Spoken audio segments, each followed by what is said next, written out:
السلام علیکم، ڈاکٹر ریحان عمر ہیئر، اور ایک دفعہ آپ کو پھر خوش آمدید میرے یوٹیوب چینل کے اوپر۔ بہت ساری ریکویسٹ مجھے موصول ہوئیں کہ آپ جو ہے وہ کورونا کے حوالے سے تو کافی بات چیت کرتے ہیں، اب چونکہ ویکسینیشن کا دور آ گیا ہے، ویکسینز مارکیٹ میں آ گئی ہیں، تو آپ ویکسینیشن کے بارے میں بھی عوام الناس کو کچھ آگاہی پرووائڈ کریں۔ میں اس سلسلے میں یہ عرض کرنا چاہوں گا کہ جب کووڈ آیا اور کووڈ نے جو تباہی پھیلائی، جس طرح کا اکنامیکل شٹ ڈاؤن ہوا، لاک ڈاؤن ہوا، فائنینشیل کریک ڈاؤن ہوا، لوگوں کی حالات، فائنینشیل حالات، اکنامیکل حالات، فیملی ورچوز سب کے سب ڈسٹرب ہو کے رہ گئیں، اور اس کے علاوہ ایک significant tremendous amount of mortality ہوئی۔ امریکہ میں جو ہے لائف ایکسپیکٹنسی کم ہو گئی، تو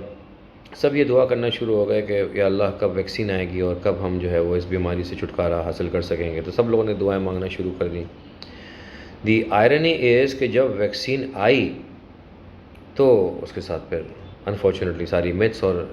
ہائپس کریٹ ہونا شروع ہو گئیں کہ آیا کہ ویکسین لگوائی جائے کہ نہ لگوائی جائے، کیا یہ ویکسین جو ہے وہ امریکہ کی سازش ہے،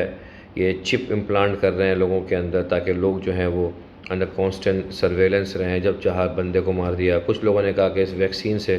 لوگوں کی پرسنالٹی چینج ہو جائے گی، وہ ایک دم پیرانوائڈ ہو جائیں گے، وہ اپنی فیملی ورچوز کھو دیں گے، وہ نافرمان اولاد ہو جائیں گے اور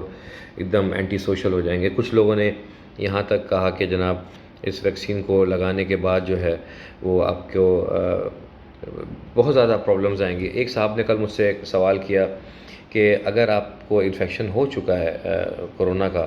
اور اس کے بعد آپ کے جسم کے اندر آئی جی جی اینٹی باڈیز بن چکی ہیں، تو پھر دوبارہ آپ کو ویکسینیشن لگانے کی کیا ضرورت ہے، اس سے بھی تو آئی جی جی بنتی ہیں۔ تو یہ سارے سوالات وہ تھے جن کے جوابات دینا میرے خیال سے بہتر ہوگا سائنٹیفک پرسپیکٹو سے۔ اگر ان تمام باتوں کا ایک کرکس نکالا جائے تو میں آپ سے صرف یہ کہنا چاہوں گا کہ as a physician I highly endorse and recommend کہ ہر شخص کو ویکسینیشن کی ضرورت ہے۔ اس کی وجہ یہ ہے کہ جب آپ کو انفیکشن ہوتا ہے تو آپ کی جو آئی جی جی اینٹی باڈیز بنتی ہیں وہ، خاص طور پہ میں کووڈ کی بات کر رہا ہوں، کووڈ کی جو آئی جی جی اینٹی باڈیز ہیں، شروع میں اس کے اوپر بڑا اسپیکولیشن تھا کہ آیا یہ آئی G G anti bodies protective ہیں کہ نہیں ہیں، کیونکہ یہ بھی دیکھا گیا کہ کچھ لوگوں کو دوبارہ کووڈ ہو گیا، تو اس پہ ریسرچ ہوئی تو پتہ چلا کہ I G G antibodies yes they are protective, لیکن ان کا ایک مخصوص مدت تک ان کا افیکٹ ہوتا ہے، اس کے بعد وہ اپنا اثر کھونا شروع ہو جاتی ہیں اور دوبارہ پیشنٹ کو کووڈ انفیکشن ہو سکتا ہے۔ The difference between natural IgG production and IgG production because of the vaccination is کہ جب آپ ویکسین لگواتے ہیں تو اس کی جو آئی جی جی اینٹی باڈیز بنتی ہیں وہ ڈیفینیٹلی پروٹیکٹیو ہوتی ہیں، اور ان کی پروٹیکشن کا جو دورانیہ ہے دیٹ از پرولونگڈ۔ اگر نیچرل آئی جی جی اینٹی باڈیز 3 سے 6 مہینے میں ختم ہو جاتی ہیں، تو جو ویکسینیشن کے ذریعے آئی جی جی اینٹی باڈیز بنتی ہیں ان کی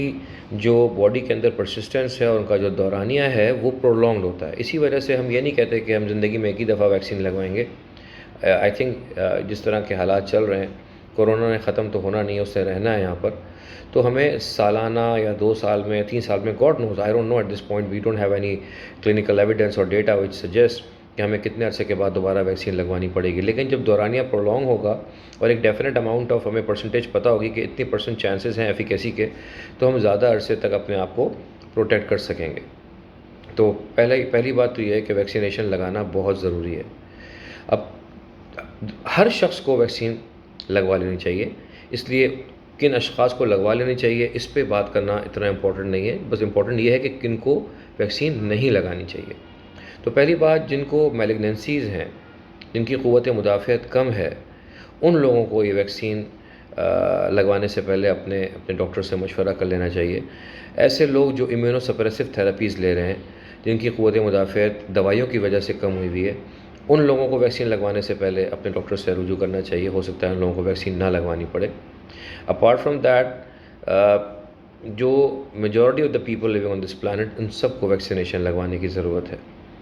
چاہے وہ پریگنینسی ہو۔ جو امپورٹنٹ کوشچنز لوگوں کے ذہن میں آتے ہیں کہ پریگنینسی میں لگوائی جائے کہ نہ لگوائی جائے، یس، پریگنینسی میں بھی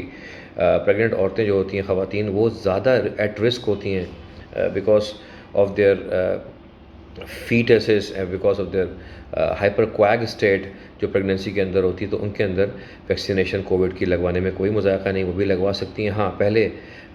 2 سے 3 مہینے تک اوائڈ کیا جائے، اس کے بعد ویکسین لگوا لینی چاہیے۔ جب جو پیریڈ ایک ہوتا ہے فیٹل آرگینوجینیسس کا، اس وقت اوائڈ کیا جائے، اس کے بعد ویکسینیشن لگوا لینی چاہیے۔ اسی طریقے سے جتنے ڈائبٹک پیشنٹس ہیں، جتنے ہارٹ پیشنٹس ہیں، ابھی مجھے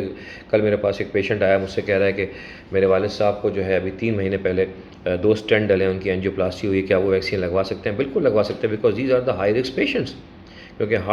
کارڈک پیشنٹس ہو گئے، ڈائبٹکس ہو گئے، ایستھمیٹکس ہو گئے، COPD کے پیشنٹس ہو گئے، ضعیف حضرات ہو گئے، یہ اسپیشلی ولنریبل ہیں کووڈ انفیکشنس سے متاثر ہونے کے لیے، تو ان لوگوں کو تو ویکسینیشن ضرور لگوانی چاہیے۔ اسی طریقے سے ابھی رمضان کا مہینہ آ رہا ہے، تو اس میں بھی مجھے سوالات آ رہے ہیں کہ رمضان میں فاسٹنگ روزہ رکھتے ہوئے آپ ویکسین لگوا سکتے ہیں؟ تو اس پہ تو ہم لوگ ہر سال علماء کرام کے ساتھ بیٹھتے ہیں، کیونکہ ہماری practice diabetes, cardiology, blood pressure کے مریض دیکھنے کی ہوتی ہے، تو ہمیں اکثر مریضوں کو جواب دینا پڑتا ہے، ان کا وکیل بن کے، ان کا امین بن کے، اگر ان کو ضرورت ہے روزہ نہ رکھنے کی تو ان کو بولنا پڑتا ہے بھاری دل کے ساتھ، کیونکہ قیامت کے دن ہم ان کے امین ہوں گے، ہم ان گواہی دیں گے کہ ہاں ہم نے ان کو منع کیا تھا روزہ نہ رکھیں۔ تو ایسی سچویشن جس میں روزہ رکھنے سے ممانعت ہے، ہم مریض کو بتا دیتے ہیں۔ تو اسی طریقے سے جو انجیکٹیبل کے سوال آتا ہے، جو اتنے انٹرا مسکولر انجیکشنز ہیں، انٹرا آسیس انجیکشنز ہیں، سبکوٹینیس انجیکشنز ہیں، ان سے روزہ نہیں ٹوٹتا، اور چونکہ کووڈ کی ویکسین انٹرا مسکولر لگتی ہے تو اس سے روزہ نہیں ٹوٹتا۔ روزے کے دوران آپ سیفلی کووڈ کی ویکسین لگوا سکتے ہیں۔ ویکسین اس وقت جو ہے ہمارے پاس دنیا میں 9 قسم کی ویکسینز اویلیبل ہیں، جن کو ہم 3 میجر کیٹیگریز میں ڈیوائڈ کرتے ہیں۔ ایک ہوتی ہے وائرس ویکٹر ویکسین، جس کے اندر ہم پہلے تو یہ سمجھ لیں کہ جو کووڈ جو وائرس ہے اس کا سب سے خطرناک جو ایلیمنٹ ہے that is the spike protein. Spike protein جا کے جو ہے نا ساری باڈی کے اندر بیڑا غرق کرتا ہے اور مختلف قسم کی کمپلیکیشن پیدا کرتا ہے۔ تو ہم نے اسپائک پروٹین کو ٹارگٹ کیا، اور اس کا جو ڈبل اسٹینڈرڈ DNA ہے اس کو کسی سیف وائرس میں انکارپوریٹ کیا، اور اس سیف وائرس میں جس کے اندر یہ اسپائک پروٹین کا dsDNA تھا، ڈبل اسٹینڈرڈ DNA، اس کو انجیکٹ کر دیا۔ تو یہ اس کو کہتے ہیں وائرل ویکٹر ویکسین، کہ ہم نے ویکٹر اس کے طور پہ، ایک گاڑی کے طور پہ، ایک وہیکل کے طور پہ استعمال کیا ایک سیف وائرس کو، اس کے اندر ہم نے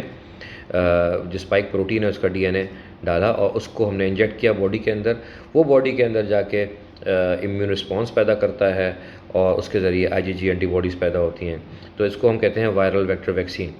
تو جو وائرل ویکٹر ویکسینز ہیں وہ بیسیکلی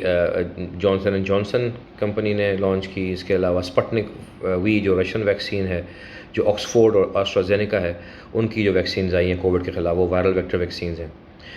ان چاروں ویکسینز کے اندر صرف جانسن اینڈ جانسن واحد ویکسین ہے جو صرف ایک مرتبہ دی جاتی ہے، باقی تمام ویکسینز 3 ہفتے کے وقفے سے 2 دفعہ دی جاتی ہیں۔ جو دوسری کیٹیگری ہے ویکسینیشن کی، that is in activated viral vaccine, جو صرف پاکستان میں اور انڈیا میں استعمال ہو رہی ہے۔ انڈیا میں بھارت بایوٹیک کے نام سے، اور پاکستان میں سائنو ویک اور سائنو فارم کے نام سے، جو مجھے بھی لگی ہے سائنو فارم چائنیز ویکسین، یہ ان ایکٹیویٹڈ وائرل ویکسین ہے۔ اس کے اندر ہوتا ہے کیا ہے کہ وائرس ہم کو ان ایکٹیویٹ کرتے ہیں کچھ کیمیکل ڈال کے، جس سے وائرس تو ان ایکٹیویٹ ہو جاتا ہے، وہ باڈی کے اندر جا کے ملٹیپلائی نہیں کرتا، ریپلیکیٹ نہیں کرتا، لیکن اس کے اندر کی تمام پروٹینز پریزرو ہوتی ہیں۔ ٹھیک ہے، so it's an inactive virus, it's a virus which has all its internal properties, but وہ ان ایکٹیویٹڈ ہوا ہوا ہے، وہ ریپلیکیٹ نہیں کرے گا۔ تو اس کو ہم انجیکٹ کرتے ہیں باڈی کے اندر، اور اس کی وجہ سے جو امیونٹی پروڈیوس ہوتی ہے، اس کے ہم IgG پروڈیوس ہماری باڈی میں ہوتی ہے، اور ہم اس سے سیف رہ جاتے ہیں۔ تیسری کیٹیگری جو ہے، جو کہ بڑی ایڈوانس کیٹیگری، اس کو ہم انکیپسولیٹڈ میسنجر RNA ویکسینز کے نام سے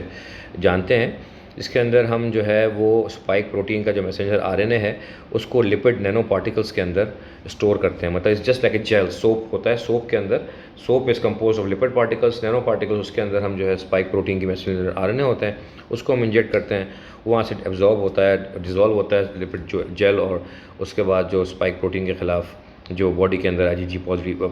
پیدا ہوتی ہیں، اس سے ہمیں پروٹیکشن ملتی ہے۔ تو یہ 3 کیٹیگری کی ویکسینیشنز اویلیبل ہیں دنیا میں، اور جو یہ آخری کیٹیگری تھی انکیپسولیٹڈ وائرل ویکسین کی،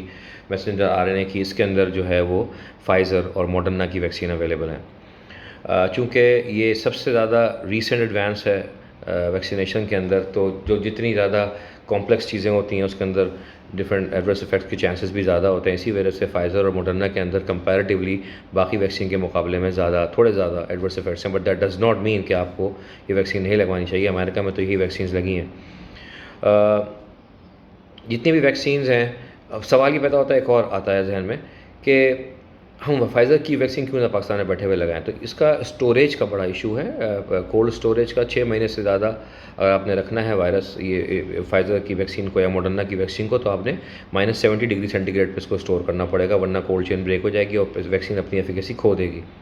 اسی لیے یہ پاکستان میں اویلیبل نہیں ہے. پاکستان میں وہ ویکسینز اویلیبل ہیں جو نارملی 2 سے 8 ڈگری سینٹی گریڈ کے اوپر آپ 1 مہینہ 2 مہینہ رکھ سکتے ہیں, اور آپ نے لمبا رکھنا ہے اس کو تو آپ -20 تک بھی رکھ سکتے ہیں, جو کہ آرام سے اویلیبل ہو جاتی ہیں. تو باٹم لائن یہ ہے کہ ان تمام ویکسینز کی 2 ڈوزز ہوتی ہیں. ڈے 0 پہ ایک لگتی ہے اور پھر 3 ہفتے کے اندر دوسری لگا لیتے ہیں ویکسین. 6 ہفتے میکسیمم ڈیوریشن ہے آپ کہ اس کے اندر آپ کو دوسری ڈوز لگ جانی چاہیے. تو باٹم لائن یہ ہے کہ ویکسینیشنز لگانا بہت ضروری ہیں. ہر دوائی کی طرح ویکسینیشنز کے بھی سائیڈ ایفیکٹس ہو سکتے ہیں, but they are not that serious کہ اس کو ہم ہائی لائٹ کر کے اس امپورٹنٹ چیز سے اپنے آپ کو دور رکھیں اور اب یہ اس کا پریویلیج استعمال نہ کریں. جس طرح کا دور ہے, آگے جا کے آپ ٹریولنگ بھی نہیں کر سکیں گے اگر آپ کے پاس ویکسینیشن کارڈ نہ ہو. اور